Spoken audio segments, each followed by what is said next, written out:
Clear Obscure Expedition 33, atau kita singkat Expedition 33 aja kali ya, biar enak nyebutnya.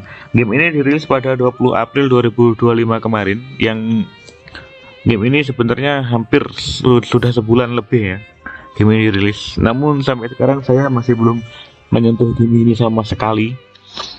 Untuk alasan kenapa saya nggak mau memainkan game ini sampai detik ini akan saya jelaskan nanti di akhir video ya teman-teman. Tapi gila beneran.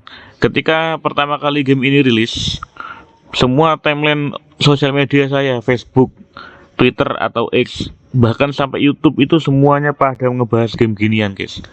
Padahal ini game cuma game AA dengan basis combat RPG turn based dengan sedikit bumbu Souls-like, tapi bisa meledak sebesar ini coy. Bahkan teman-teman saya yang seorang gamer, yang mereka sebenarnya nggak suka game RPG ya, mereka malah membicarakan game ini semua guys.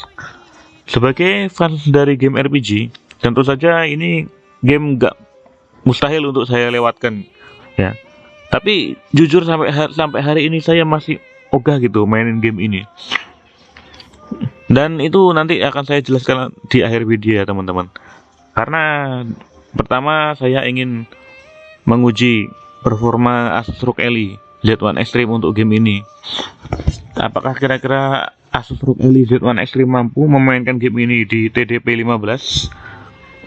Jadi kita coba aja ya. Seperti teman-teman lihat ya, kita sekarang ada di 15 watt TDP teman-teman. Setting yang saya gunakan, setting yang saya rekomendasikan untuk teman-teman gunakan, yaitu adalah scaling type-nya menggunakan XeSS Performance. Ini max FPS 120 aja ya.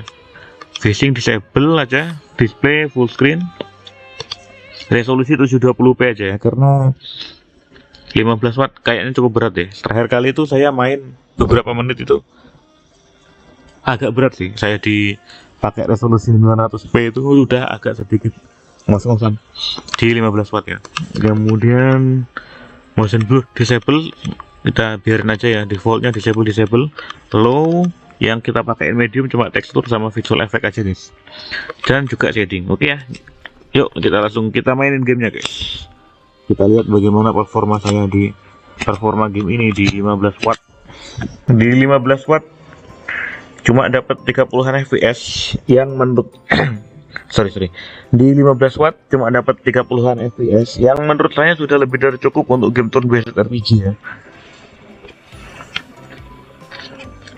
Ini tempatnya juga agak rame sih, jadi bisa stabil di atas 30 fps itu sudah bagus sih menurut saya. Beneran guys, saya nggak mainin game ini sama sekali sampai sekarang guys. Ogah sekali saya mainin game ini sampai sekarang. Padahal saya fans game JRPG loh. Oke, sekarang kita akan nyobain battle-nya guys ya. Kita lihat apakah di battle bisa masih dapat di atas 30 fps.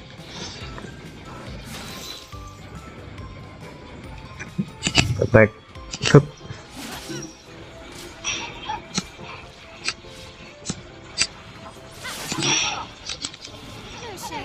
Jadi cukup sampai situ aja ya benchmark cepat versi saya untuk performa di 15 watt 720p. Game ini sudah cukup ngangkat dan lumayan playable.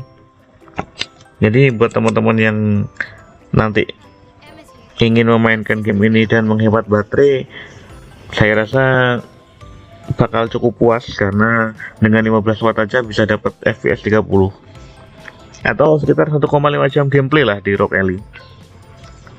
Oke, sekarang waktunya saya mereview kenapa saya nggak main game ini guys. Alasan kenapa saya masih nggak mau mainin game ini adalah karena satu adalah backlog. Jadi backlog saya banyak banget guys. Salah satu game yang saya mainkan di Asus ROG Ally saat ini adalah game Sekiro Shadow Die Twice.